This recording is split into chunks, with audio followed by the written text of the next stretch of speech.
Ingrédients pour la recette du rôti de porc en vinaigrette aigre doux balsamique.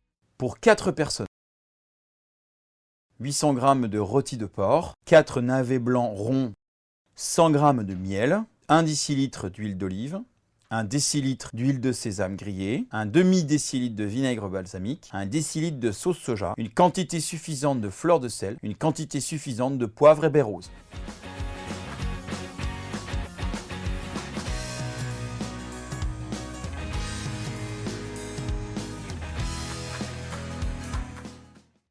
Pour les supermarchés Match aujourd'hui, je vous propose la recette d'un rôti de porc en vinaigrette aigre doux balsamique. C'est une recette que je trouve plutôt sympa, très sympa à faire.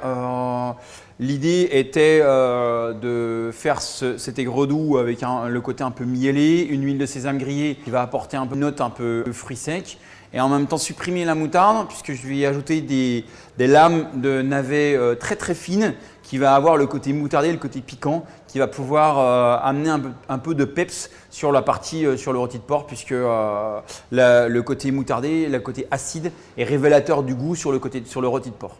Donc tout d'abord, on rentre dans la recette. Il suffit simplement de mettre son rôti de porc à 180 degrés au four. Il est bardé, donc aucune matière grasse pendant 30 à 40 minutes.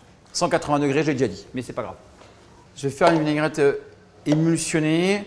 Vous allez voir, elle va prendre avec le miel au départ. Donc, que je vais émulsionner avec les deux huiles, donc l'huile de sésame et l'huile d'olive. Là, c'est un miel d'acacia. C'est en fonction de ce que vous avez à la maison.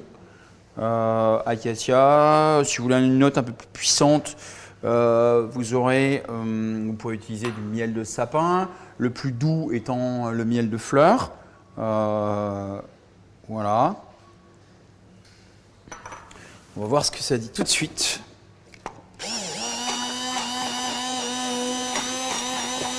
Là, on va la renforcer avec le vinaigre balsamique.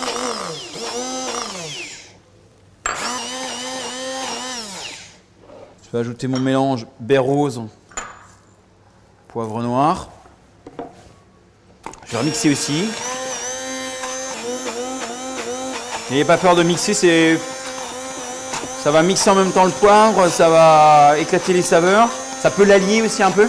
Donc elle va être un tout petit peu un peu blanchâtre. Voilà.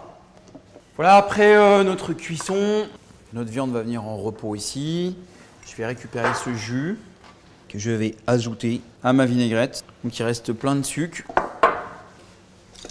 Je vais pouvoir tout les récupérer. Et bien souvent à la maison, vous qui me regardez, vous le jetez ça. Et ça, c'est de la rambarre. Mais vous ne le savez pas. Je vais trancher mon rôti de porc, lui enlever tout son filet de cuisson. Bien le nettoyer, laisser pas de ficelle dessus. Voilà. Le repos est super important parce que c'est quand même des viandes qui ont vraiment besoin d'être moelleuses. Coupé plutôt fin, c'est une chair où on travaille à l'envers des fibres. Donc plus c'est fin, plus ça sera intéressant au niveau du moelleux, même au niveau du goût. Voilà. Et maintenant, je vais tailler mon navet. Il vaut mieux le faire dans ce sens-là. Parce que justement, j'utilise un produit terreux. Et donc, en termes d'utilisation de la planche, il est plus important d'avoir tranché sa viande en premier et ensuite d'amener le produit terreux et non pas l'inverse. Voilà.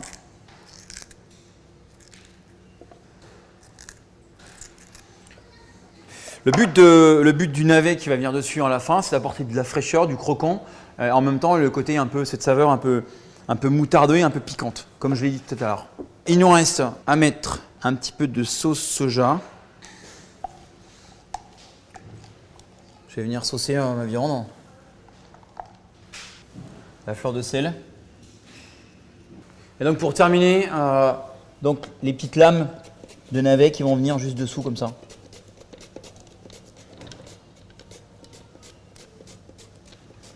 Donc voilà, avec cette assiette, il y a peu de garniture. Le rôti donc est en dessous, j'ai mis 4 tranches.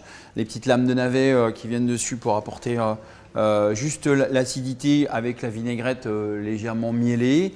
Avec ça, j'aimerais bien une petite polenta, quelque chose d'un peu plus consistant, mais qui soit plutôt neutre pour pas rentrer trop dans le champ aromatique de cette assiette. Voilà, je vous souhaite un très bon appétit.